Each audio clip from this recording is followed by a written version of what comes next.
Terus cara-cara untuk menemukan wujud itu kan. Cara-cara untuk menemukan wujud. Ah. Ya. Cara-cara bisa masuk maksudnya ya. Iya. Masuk dalam tahapan itu kalau kita mengkaji dalam winasis terdahulu, ya kan? Tidak lain dan tidak bukan. Kita harus bersih, lepas dari keegoan. Oh, langkah pertama. Langkah pertama keegoan. yang dinamakan poso laku, ya kan?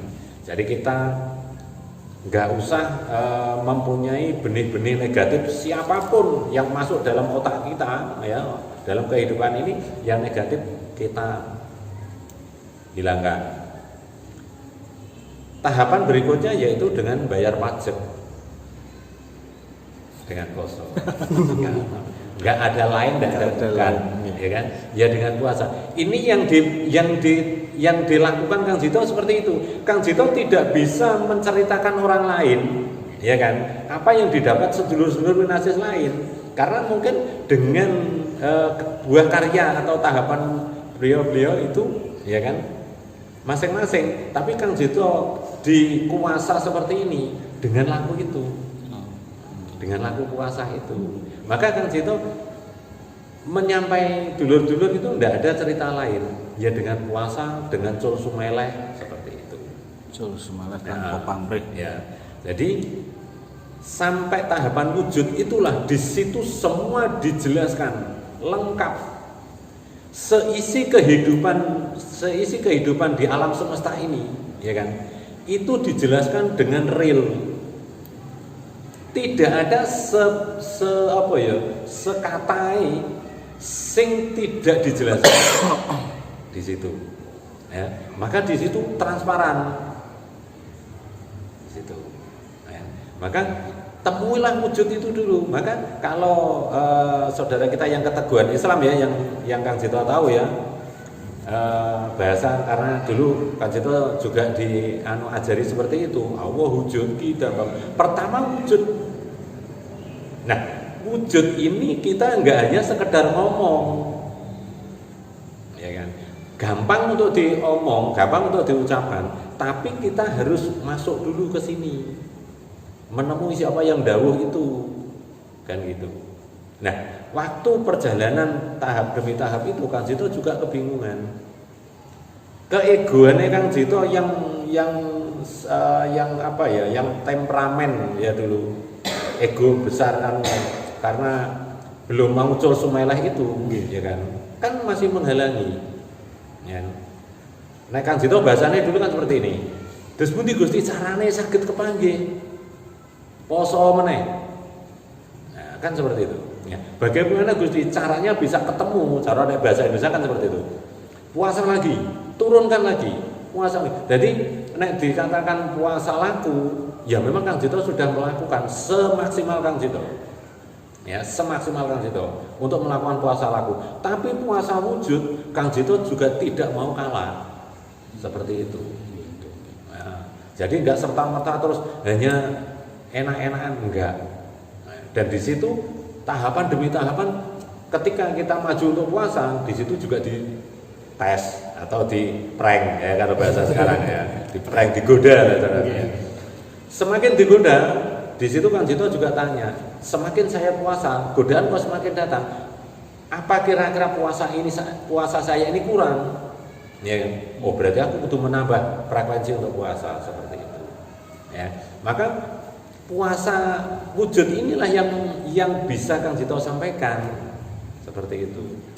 Ketika merasa masih ibaratnya kan gini ya.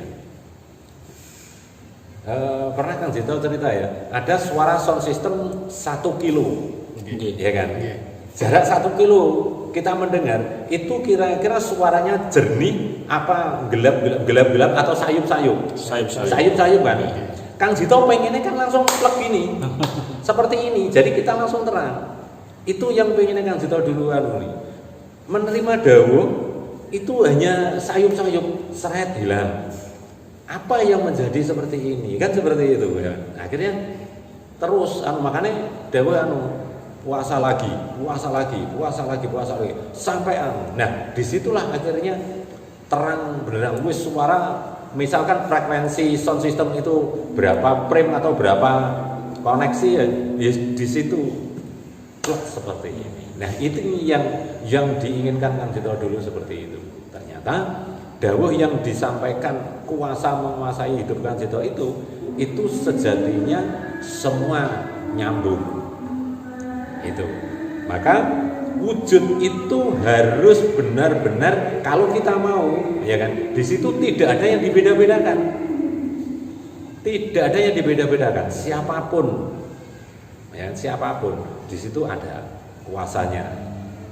Tinggal nebusi, tinggal bayari. Tinggal lagu nih. Tinggal lagu nih, ya. Pajeki. Maka untuk nyampe seperti itu, ini pengalaman Kang Cito ya, perjalanan itu. Jadi nggak bisa wah saya dapat ini caranya hanya seperti ini ya, itu hak masing-masing ya kan. Tapi karena Kang Cito tidak boleh hanya katanya, jadi Kang Cito melakukan sesuai dengan apa yang dikuasa lewat Kang Cito ini, seperti itu. Nah, itu untuk masuk wujud ya. Kalau tentang dawuh sejati apa yang dikuasa, di situ memang dikasih tahu. Kalau ini nanti seperti ini nanti seperti ini nanti seperti ini nanti seperti ini. Itu semua sudah disampaikan ya. Tapi semua nunggu waktu. Itu.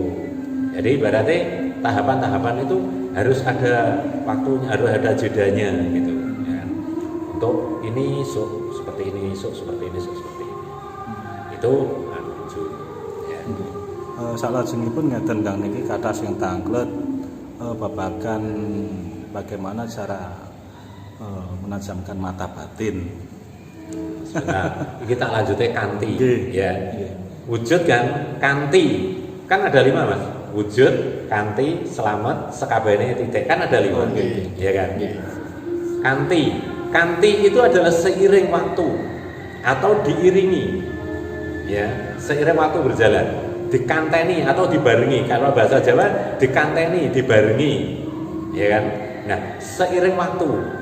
Jadi wujud ku utuh yang menguasakan hidup manusia ini akan memberikan sesuatu seiring waktu.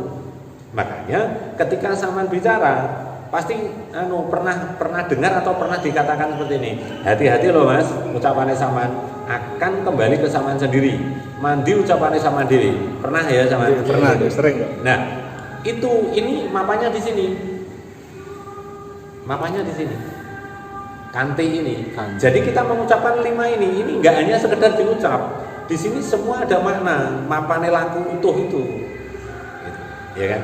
Jadi kuasa nekane uripe wujud, ya kuasa nekane uripe wujud yang diucap, ya kan? Utuh menguasakan kita untuk mengucap. Di sini dibarengi atau diiringi, ya kan?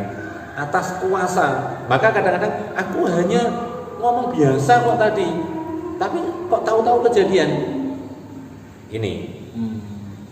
Namanya kanti ini, ya dibarengi ini. Ya. Nah, itulah penyampaiannya seperti itu. Terus selamat, ya kan?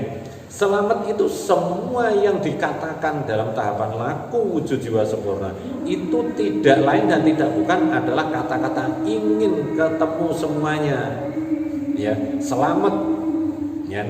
Jadi mana selamat itu kalau kita jabarkan dalam penjiwaan, itu sekabeh semuanya, ya semuanya. Lah itu adalah suara ini, lah-lahan ini adalah suara.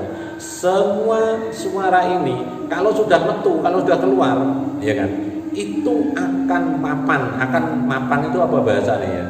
Apa yang Saman ucapkan itu ada tempatnya sendiri-sendiri gitu loh. Makanya Saman mengatakan sesuatu harus tahu. Ya, Saman mengatakan sesuatu harus tahu tempatnya, mapannya, seperti itu. Jangan asal ngomong. Ketika sampean ngomong dikembalikan dengan hukum tatanan tadi, banyak orang yang enggak siap. Nah, makanya kita ngomong harus paham. Gitu, ya. Terus sekabehane, ya, semuanya. Ketika pembicaraan ini sudah dikeluarkan, semuanya di situ meliputi tatanan hidup akan menjadi titian itu dinyatakan ya. Titik itu bisa titik berhenti, ya kan? Berhenti dalam mengatakan sesuatu ketika sampean sudah tahu kebenarannya. Artinya apa? Oh, nah kan mentoknya kan di situ. Oh, titiknya kan di situ, ya kan? Padahal di sini adalah untuk menyatakan. Kang, saya posisi di pertigaan. Oh ya Mas Andi, Mas Warto, tak titik ke situ. Benar apa enggak? Dibuktikan. Ibaratnya kan seperti itu. Pembuktian. Paham ya? Nah, itulah cara untuk menjadikan tahapan-tahapan itu ketemu. Maka wujud kanthi selamat sekabehane titik. Ini kita harus benar-benar turun. Ya, kita harus benar-benar turun. Kita harus benar-benar turun supaya kita akan ketemu dengan kebenaran semua itu.